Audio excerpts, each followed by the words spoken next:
ಶತಾವಧಾನಿ ಗಣೇಶ್ ಅವರು ಬರೆದಿರುವ ಪುಟಗಳ ನಡುವಣ ನವಿಲುಗರಿ ಕಥಾಸಂಕಲನದ ಒಂದು ಕತೆ ಆತ್ಮಾನಂ ಮಾನುಷಂ ಮನ್ಯೆ.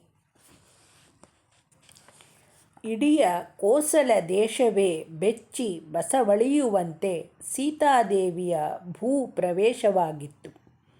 ರಾಮನ ಅಶ್ವಮೇಧ ಯಾಗದ ವೈಭವವನ್ನು ನೋಡಲು ಬಂದ ಜನಕ್ಕೆ ವರ್ಷವಿಡೀ ನಡೆದ ಆ ಮಹಾಸತ್ರಕ್ಕಿಂತ ಮಿಗಿಲಾಗಿ ಸೀತೆಯ ಆತ್ಮಾಹುತಿಯೇ ಪರಿಣಾಮಕಾರಿಯಾಗಿತ್ತು.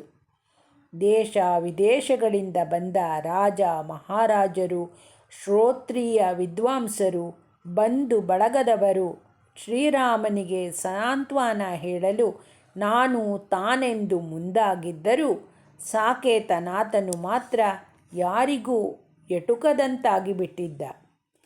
ಅಶ್ವಮೇಧದ ಅವಭೃತವಿನ್ನೂ ಮುಗಿದಿರಲಿಲ್ಲ.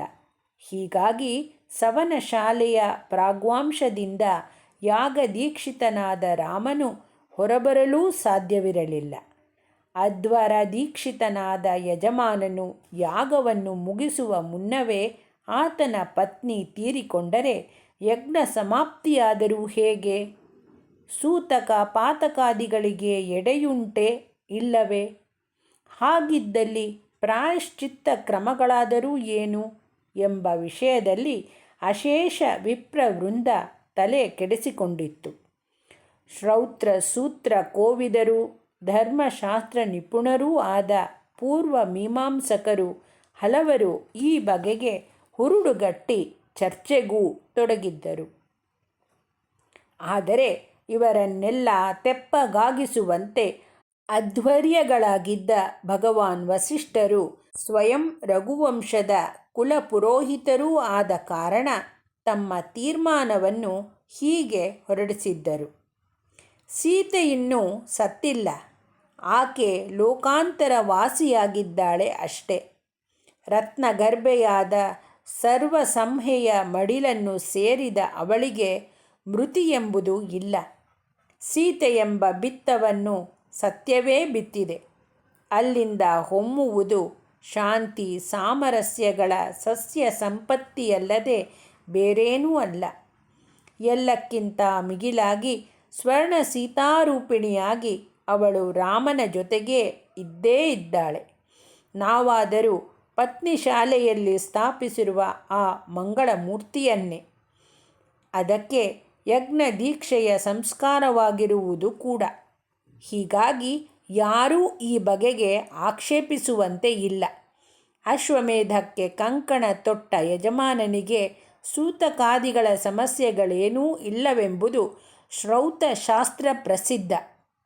ಇಷ್ಟು ಹೇಳಿದ ಮೇಲೆ ಮತ್ತಾರು ತಾನೇ ಚಕಾರ ಎತ್ತಿಯಾರು? ಅಲ್ಲದೆ ಋತ್ವಿಗ್ಗಣದಲ್ಲಿ ಪ್ರಮುಖರಾಗಿದ್ದ ವಿಶ್ವಾಮಿತ್ರ, ವಾಮದೇವ, ಗೌತಮ, ಶತಾನಂದ ಮುಂತಾದ ಮಹರ್ಷಿಗಳು, ವಿಶೇಷವಾಗಿ ಆಹೂತರಾಗಿದ್ದ ಆದಿಕವಿ ವಾಲ್ಮೀಕಿಗಳಂಥ ತಪಸ್ವಿಗಳು ವಸಿಷ್ಠರ ಮಾತಿಗೆ ಸಾಧುವಾದ ಮಾಡಿದ ಬಳಿಕ ಶುಷ್ಕ ಶಾಸ್ತ್ರತಜ್ಞರಿಗೆ ಅವಕಾಶವೆಲ್ಲಿ? ಆದರೆ ರಾಮನನ್ನು ಸಮೀಪಿಸಲು ಮಾತ್ರ ಯಾರಿಗೂ ಆಗುತ್ತಿಲ್ಲ. ಮಂತ್ರಮುಗ್ಧನಂತೆ ಯಂತ್ರಚಾಲಿತನಂತೆ ಕಾಷ್ಟಮೌನವನ್ನು ತಳೆದ ಮಹಾರಾಜ ಕ್ರತುವನ್ನು ಮುಂದುವರೆಸಿದ್ದ. ಹೇಗೋ 10 ಅಶ್ವಮೇಧಗಳನ್ನು ಈಗಾಗಲೇ ಮಾಡಿ ಮುಗಿಸಿದ ಅನುಭವ ಇತ್ತಲ್ಲ. ಹಾಗಾಗಿ ತನ್ನದಾದ ಎಲ್ಲ ಕಾರ್ಯಕಲಾಪಗಳನ್ನು ಎಡರು ತೊಡರುಗಳಿಲ್ಲದೆ ಸಾಗಿಸಿದ್ದ. ಅವನ ಬಹಿರಂಗ ಜೀವವೇ ಆಗಿದ್ದ ಲಕ್ಷ್ಮಣನಿಗೆ ಕೂಡ ಈ ಸಂದರ್ಭದಲ್ಲಿ ಮಾತಿಗೆ ಅವಕಾಶವಾಗಲಿಲ್ಲ. ಜೊತೆಗೆ ಲಕ್ಷ್ಮಣ ಕೂಡ ಸೀತೆಯ ಭೂಪ್ರವೇಶವನ್ನು ಕಂಡ ಆ ಆಘಾತದಿಂದ ಹೊರಬಂದಿರಲಿಲ್ಲ. ಇನ್ನುಳಿದ ಸಹೋದರ ವರ್ಗಕ್ಕೆ ರಾಮನಲ್ಲಿ ಸಲುಗೆ ತಾನೇ ಯಾವ ಪಾತ್ರದ್ದು? ಸೀತಾ ಪರಿತ್ಯಾಗದ ಬಳಿಕ ತೀವ್ರವಾದ ಒಂಟಿತನಕ್ಕೆ ತುತ್ತಾಗಿ ಅಂತರ್ಮುಖನಾಗಿ ಅನುದಿನದ ರಾಜಕಾರ್ಯವನ್ನು ಮಾತ್ರ ಎಷ್ಟೋ ಅಷ್ಟರ ಮಟ್ಟಿಗೆ ನಿರ್ವಹಿಸುತ್ತಿದ್ದ ರಾಮನನ್ನು ಸಮೀಪಿಸಲು ಅರಮನೆ ಅಂತಃಪುರಗಳು ಅಂಜುತ್ತಿದ್ದವು. ಕೌಸಲ್ಯಾದಿ ಮಾತೆಯರು ಮುಪ್ಪಿನಿಂದ ಶೋಕದಿಂದ ತೀರಾ ಕುಗ್ಗಿ ಹೋದ ಕಾರಣ ಬಲುಮಟ್ಟಿಗೆ ಹಾಸಿಗೆಯನ್ನೇ ಹಿಡಿದಿದ್ದರು. ಇಂತಿರಲು ರಾಮನನ್ನು ಮಾತನಾಡಿಸುವ ಹಕ್ಕು ಮತ್ತಾರಿಗೆ? ಒಂದು ಪಕ್ಷ ಮಾತನಾಡಿಸಿದರೂ ಆ ಮಹಾರಾಯನು ಉತ್ತರಿಸಬೇಕಲ್ಲ. ಪೂರ್ವಭಾಷಿ, ಸ್ಮಿತಪೂರ್ವಭಾಷಿ, ಮಧುರಾಭಾಷಿ ಎಂದೆಲ್ಲ ಹೆಸರಾಗಿದ್ದ ಪ್ರಭು ಈಚಿನ ವರ್ಷಗಳಲ್ಲಿ ಮೌನಿಯೇ ಆಗಿದ್ದ. ಅಂತೂ ಹೇಗೋ ಅಶ್ವಮೇಧದ ಚರಮಾಂಗವಾದ ಅವಭೃತ್ತೇಷ್ಟಿಯ ಬಳಿಕ ಋತ್ವಿಜರಿಗೂ ಆಹೂತರಾದ ವಿದ್ವಾಂಸರಿಗೂ ಅಭ್ಯಾಗತ ವರ್ಗಕ್ಕೂ ಯಥಾವಿಧಿಯಾಗಿ ದಾನ ದಕ್ಷಿಣೆಗಳನ್ನು ಉಡುಗೊರೆ ಸನ್ಮಾನಗಳನ್ನು ನೀಡಿ ಬೀಳ್ಕೊಡುವ ಭಾರ ಭರತ ಶತ್ರುಘ್ನರಿಗೆ ಬಂದಿತ್ತು. ಇನ್ನುಳಿದ ಅಶೇಷ ಪ್ರಜಾನೀಕಕ್ಕೆ ಹೇಗೂ ಭೂರಿ ಭೋಜನ ಮತ್ತು ಬಹುಮಾನ ಪ್ರದಾನಗಳು ಕೊಡುಗೈ ದೊರೆಯಾದ ರಾಮನಿಂದ ಅನುದಿನವೂ ಸಲ್ಲುತ್ತಲೇ ಇತ್ತು. ಇದು ಆತನ ಎಲ್ಲ ಅಶ್ವಮೇಧಗಳ ಆದ್ಯಂತ ವಿಶೇಷವೂ ಆಗಿತ್ತು. ಅದೇಕೋ ಈ ಬಾರಿ ದೂರದ ಲಂಕೆಯಿಂದ ವಿಭೀಷಣ ಮತ್ತವರ ಪರಿವಾರ ಬಂದಿದ್ದರೂ ಕಿಷ್ಕಿಂಧೆಯಿಂದ ಎಲ್ಲರೂ ಬಂದಂತೆ ಇರಲಿಲ್ಲ. ದಿಟವೇ ಅಶ್ವರಕ್ಷಣೆಗಾಗಿ ಸುಗ್ರೀವನು ಅಂಗದನ ನೇತೃತ್ವದಲ್ಲಿ ಕಳಿಸಿಕೊಟ್ಟ ವಾನರ ಸೈನ್ಯ ಇದ್ದೇ ಇತ್ತು. ಆದರೆ ಹನುಮಂತನ ಸುಳಿವೇ ಇಲ್ಲ. ಯಾಗದ ಮೊದಲಲ್ಲಿ ಉದಗಯನೇಷ್ಟಿಯ ಹೊತ್ತಿಗೆ ಬಂದಿದ್ದನಾದರೂ ತಾಯಿ ಅಂಜನಾದೇವಿಯ ಅನಾರೋಗ್ಯದ ಸುದ್ದಿ ಕೇಳಿ ಅತ್ತ ಹೋದವನು ಈವರೆಗೆ ಕಂಡಿಲ್ಲ. ಯಾವಾಗಲೋ ಸುಗ್ರೀವನು ಸಂದೇಶವನ್ನು ಕಳುಹಿಸಿದಂತೆ ಲಕ್ಷ್ಮಣನಿಗೆ ನೆನಪು. ಅಂಜನಾದೇವಿಯ ಕಾಲ ಮುಗಿಯಿತಂತೆ. ಆಂಜನೇಯನು ಮಾತೃವಿಯೋಗದ ವೇದನೆಯಿಂದ ಇನ್ನೂ ಹೊರಬರಲಾರದೆ ಹಿಮಾಲಯದಲ್ಲೆಲ್ಲೋ ಮನಃಶಾಂತಿಗಾಗಿ ಸುತ್ತಾಡುತ್ತಿದ್ದಾನಂತೆ. ಪವನಪುತ್ರನಿಲ್ಲದ ಯಾಗ ಸಮಾಪ್ತಿ ಅದೇಕೋ ಪೂರ್ಣತೆಯ ಭಾವವನ್ನೇ ತರುತ್ತಿಲ್ಲ. ಇತ್ತ ತಮಗೆ ಸರ್ವಸ್ವವೂ ಆಗಿದ್ದ ತಾಯಿಯನ್ನು ಕಳೆದುಕೊಂಡು ಹೊಸತಾಗಿ ಅರಿವಿಗೆ ಬಂದ ತಂದೆಯನ್ನು ಭಾವದ ತೆಕ್ಕೆಯೊಳಗೆ ದಕ್ಕಿಸಿಕೊಳ್ಳಲಾಗದ ಲವ ಕುಶರ ಪಾಡು ಊಹಾತೀತ. ಹುಟ್ಟಿ ಬೆಳೆದ ಆಶ್ರಮ ಜೀವನದಿಂದ ಹೊರಬಂದು ರಾಜಧಾನಿಯ ರಾಜಪುತ್ರ ಜೀವನಕ್ಕೆ ಇನ್ನೂ ಹೊಂದಿಕೊಳ್ಳಲಾಗದೆ ಅಳಲು ಕಸಿವಿಸಿಗಳ ಕೋಟಲೆಯಲ್ಲಿ ಕಳೆದೇ ಹೋಗಿದ್ದ ಆ ಅವಳಿ ಮಕ್ಕಳ ಗತಿಯನ್ನು ಲಕ್ಷ್ಮಣನೇ ನೋಡಬೇಕಾಗಿತ್ತು. ಅವರು ಆದಿಕಾವ್ಯದ ರೂಪದಲ್ಲಿ ವಾಲ್ಮೀಕಿ ಮುನಿಗಳ ರಾಮಾಯಣವನ್ನು ಆದ್ಯಂತ ಬಲ್ಲವರಾಗಿದ್ದರು.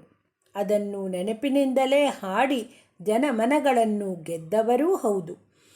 ಈ ಮಟ್ಟಿಗೆ ರಾಮನ ಬಂಧು ವರ್ಗದ ಒಳಹೊರಗೆಲ್ಲವನ್ನೂ ಅರಿತೇ ಇದ್ದರೆಂಬುದು ದಿಟ. ಆದರೂ ಇದೀಗ ವಾಸ್ತವ ಜಗತ್ತಿನಲ್ಲಿ ಅದೇ ಜನಗಳೊಡನೆ ಬೆರೆತು ಹೋಗಲು ಲವಕುಶರಿಗೆ ಎಂಥದ್ದೋ ಮೂಗುಬ್ಬಸ. ಹೀಗಾಗಿ ಅರಮನೆ ಅಂತಃಪುರಗಳ ಪರಿಚಯವನ್ನು ಅವರಿಗೆ ಮಾಡಿಸಿ ಮುಜುಗರ ಕಳೆಯುವ ಬಾಧ್ಯತೆ ಊರ್ಮಿಳೆಯದಾಗಿತ್ತು. ಒಟ್ಟಿನಲ್ಲಿ ಎಲ್ಲ ತಿಳಿದಿದ್ದು ಏನೂ ಅನುಭವಿಸಲಾಗದ ಪರಿಸ್ಥಿತಿ ಆ ಮಕ್ಕಳಿಗಾಗಿತ್ತು. ಯಾಗ ಸಮಾಪ್ತಿಯ ಬಳಿಕ ಸಮಗ್ರ ಸವನ ಶಾಲೆಯನ್ನು ಅಗ್ನಿಭಟ್ಟಾರಕರಿಗೆ ಮೀಸಲಿಟ್ಟು ರಾಮನು ತನ್ನ ಪ್ರಸಾದಕ್ಕೆ ಮರಳಿದ್ದ. ಅಮ್ಮಂದಿರಾಗಲಿ ತಮ್ಮಂದಿರಾಗಲಿ, ಕಡೆಗೆ ತನ್ನದೇ ಬದುಕನ್ನು ಕವಿತೆಯಾಗಿ ಹಾಡಿದ ಮಕ್ಕಳನ್ನಾಗಲಿ ಮಾತನಾಡಿಸುವ ಸ್ಥಿತಿ ಅವನದಾಗಿರಲಿಲ್ಲ. ಮಾತಿಲ್ಲದ ಸ್ವರ್ಣ ಸೀತೆ ಮಾತ್ರ ಅವನ ಸಂಗಾತಿಯಾಗಿದ್ದಳು. ಅಣ್ಣನ ಈ ಪರಿಸ್ಥಿತಿಯನ್ನು ಕಂಡು ಭರತ ಕಂಗಾಲಾಗಿದ್ದ.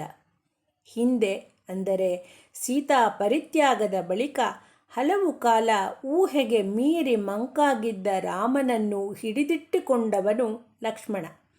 ಮೊದಲಿನಿಂದಲೂ ಅಷ್ಟೆ. ಅವನೇ ಅಣ್ಣನ ಕಷ್ಟ ಸುಖಗಳನ್ನು ಅವಿಭಾಜ್ಯ ಅಂಗ. ವನಗಮನದ ಕಾಲದಲ್ಲಾಗಲಿ ಸೀತಾಪಹರಣದ ಸನ್ನಿವೇಶದಲ್ಲಾಗಲಿ ರಾಮನ ತಾಪ ಸಂತಾಪಗಳ ಹುಚ್ಚು ಹೊಳೆಗೆ ಲಕ್ಷ್ಮಣನೇ ಅಣೆಕಟ್ಟು. ಆದರೆ ಇಂದಿನ ಪರಿಸ್ಥಿತಿ ಅವನ ಕೈಯನ್ನೂ ಮೀರಿದಂತಿದೆ. ಅವನ ಬಲವು ಬಿರುಕು ಬಿಟ್ಟಂತಿದೆ. ಸುಮ್ಮನೆ ಲವಕುಶರ ಜೊತೆಯಲ್ಲಿ ಕುಳಿತು ರಾಮಾಯಣದ ಭಾಗಗಳನ್ನು ಹಾಡಿಕೊಳ್ಳುತ್ತಿರುತ್ತಾನೆ. ಅಯೋಧ್ಯಾಕಾಂಡ, ಅರಣ್ಯಕಾಂಡ ಮತ್ತು ಕಿಷ್ಕಿಂಧಾಕಾಂಡಗಳ ಕೆಲವು ಸರ್ಗಗಳನ್ನು ಮತ್ತೆ ಮತ್ತೆ ಹಾಡಿಕೊಂಡು ಹನಿಗಣ್ಣಾಗುತ್ತಿರುತ್ತಾನೆ. ರಾಮನಿಗೆ ಉತ್ಸಾಹ ತುಂಬಿದ ಆ ವೀರ ಧೀರ ಮೂರ್ತಿಯ ಅಂತರಂಗದಲ್ಲಿ ಮತ್ತೆ ಜೀವನೋತ್ಸಾಹದ ಸೆಲೆ ಬಸುರುವುದು ಎಂದು